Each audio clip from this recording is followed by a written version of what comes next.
Welcome to Mining Review Africa, and today we are speaking to Geert Klok, who's of the Chamber of Mines of Mozambique, and we're talking about the critical minerals value chain and the challenges and opportunities that lie in the Southern African region.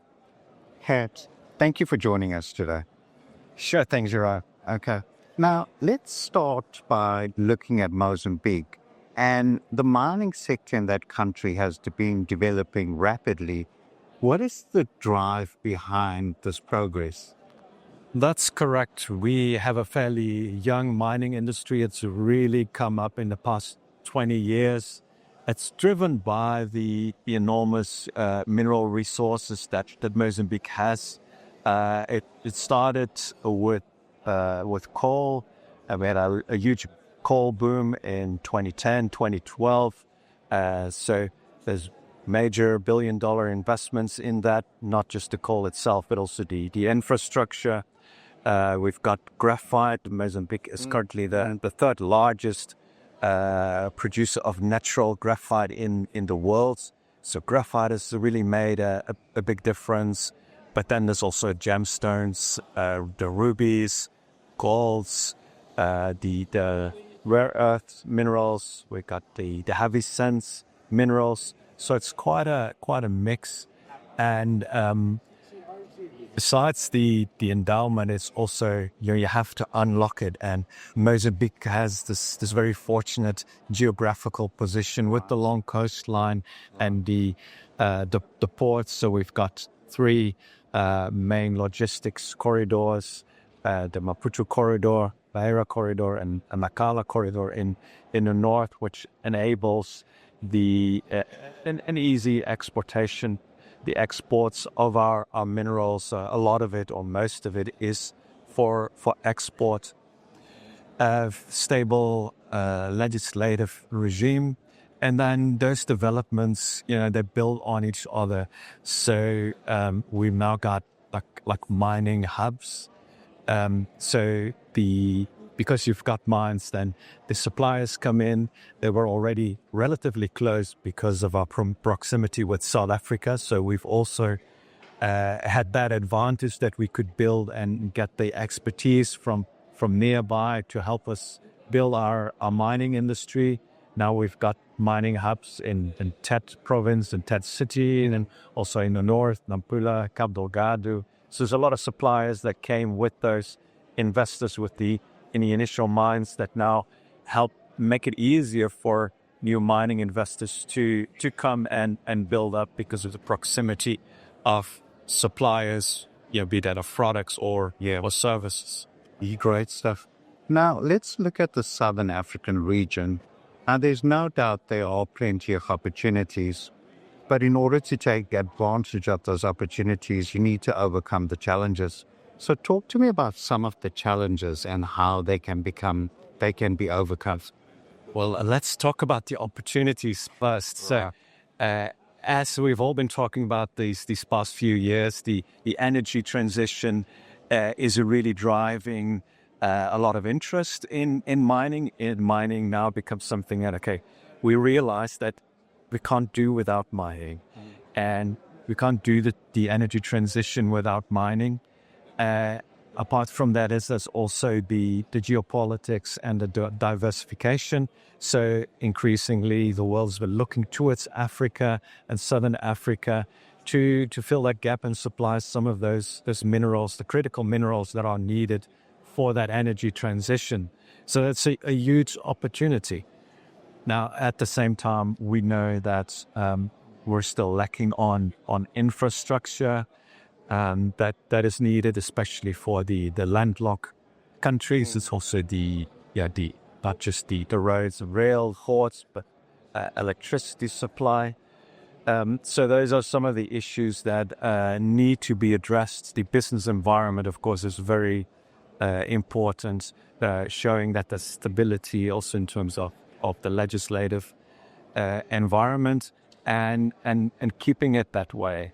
There's a strong tendency throughout the continent of resource nationalism, where now the African countries are saying, but hold on, we got the critical minerals that you want, so we're not getting enough value out of them. We're shipping them in raw state. Not always the case, but and then the value add is happening outside the continent. We need to bring that to Africa, to African countries, but that must be done in such a way that it doesn't affect the business environment negatively, that it doesn't discourage mining companies from actually coming, as we want them to come to unlock that mineral wealth.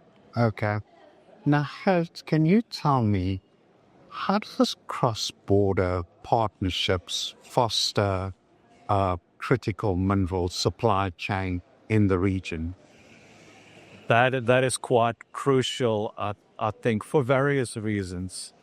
So I mentioned the logistics corridors. Yes. A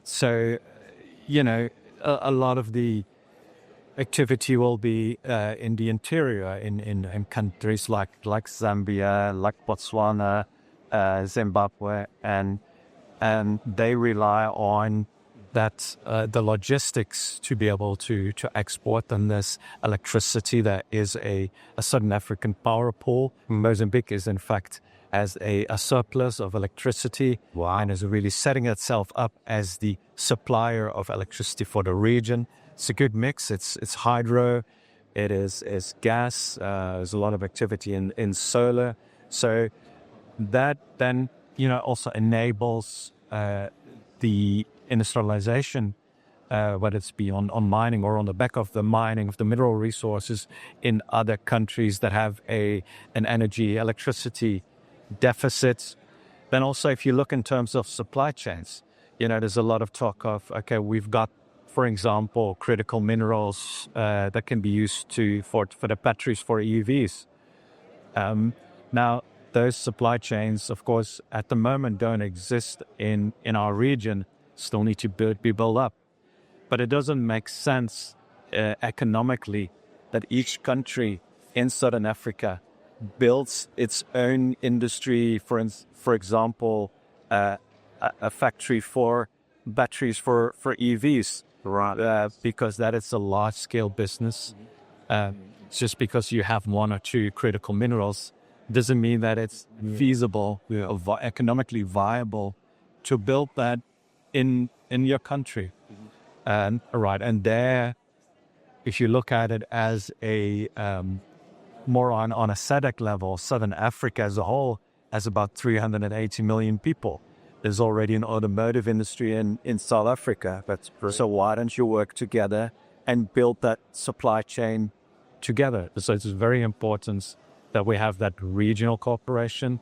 We're doing that as the Chambers of Mines. So as the Chamber of Mines of Mozambique, we're part of an umbrella organization called WIASA. It's the Mining Industry Association of Southern Africa. So we meet 4 times a year and we exchange experiences and ideas and the challenges that we try to address as a whole. So I'm very pleased also with the initiative here, the ministerial symposium that is held on the Sunday before the Mining Indaba that brings together the ministers, not just of Southern Africa, but the whole of Africa of mining, and the industry representatives of the industry to discuss regional or continental issues and strategies on how to take advantage of the big opportunity, but also how to protect the interests of Africa as a whole. And that's a great platform for cooperation. And then as MIASA, we really would like to see the Council of Ministers of SADC, of the Ministers of Mining, be returning, because that's something that fell by the wayside. And we really think that on a regional level, SADC it should bring its ministers together to address those issues and define policy. Absolutely. Now, Geert, I'm sure you are aware of the geopolitical situations that have an impact on the African mining sector. How do we navigate through these situations to ensure that the continent can still attract investment?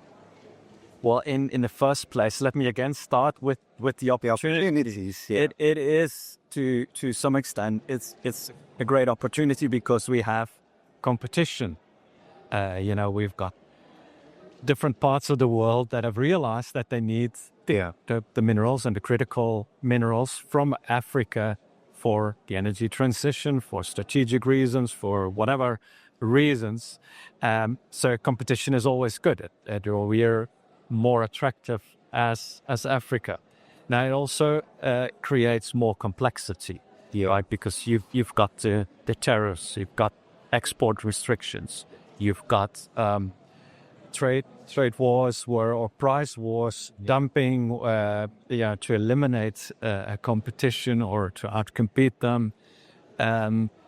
We've got a resource nationalism in response. So it's a very complex environment. So one of the ways I've seen where companies are trying to deal with that is tying themselves into those new supply chains that are being built. For example, a graphite mine, establishing an anode precursor factory in the United States to become part of the supply chain rather than selling on the open market to whomever wants, because that demand can dry up like this because of geopolitical factors and competition. Absolutely. Now, finally, Geert, at Indaba, just like many other global mining events, there's a lot of talk about beneficiation. My question to you is, how does Africa get it right, specifically in the Southern African region? Well, I think we've touched on some of the elements already. I believe it's critical that we look at the fundamentals. That it has to make sense from an economic point of view. Otherwise, it would be just wishful thinking. So, can a country support? Once you start mandating and making it mandatory to do this downstream beneficiaries, does it make sense? Can your country, for instance, Mozambique has 35 million people, doesn't have an automotive industry. Right. Other countries in the region are even smaller, like Botswana, Namibia, in terms of population. Can those countries support their own supply chains? Or should they rather be working with each other to build regional supply chains? So again, I think cooperation is very important there. Right. To make sure that those supply chains are indeed viable. And also we should keep in mind that mining companies are not necessarily vertically integrated. So, just because you're mining something doesn't mean that then you're going to take that and make a product out of it. That is a completely different business. So we should not be forcing mining companies to do that. Now, if we don't force the mining companies, we have to bring in other investors and the technology. And they will only come if it's a viable business. If it's not for the domestic market, then you're competing globally and you have to be competitive. So you also must make sure that the basics like your infrastructure and your power enable your domestic industry to be competitive. Otherwise, it's wishful thinking. So it requires more than just saying, okay, we have to do that in country. Yes, that's understandable. We have to create employment and create a future for our countries. Everybody wants that. But let's think it through and cooperate where possible. Absolutely.